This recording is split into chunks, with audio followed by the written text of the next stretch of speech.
Ang mabuting balita ng Panginoon ayon kay San Lucas. Noong panahong iyon, sinabi ni Jesus sa kanyang mga alagad, ang anak ng tao'y dapat magtiis ng maraming hirap. Itatakwil siya ng matatanda ng bayan, ng mga punong saserdote at ng mga eskriba. Ipapapatay nila siya, ngunit sa ikatlong araw ay muling mabubuhay. At sinabi niya sa lahat, kung ibig ninumang sumunod sa akin, limutin niya ang ukol sa kanyang sarili. Pasanin araw-araw ang kanyang krus at sumunod sa akin. Ang naghahangad magligtas ng kanyang buhay ay siyang mawawalan nito.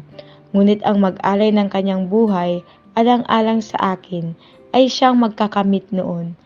Ano nga ang mapapala ng tao, makamtan man niya ang buong sanlibutan, kung ang katumbas naman nito'y ang kanyang buhay. Ano nga ang mapapala niya kung siya'y mapapahamak?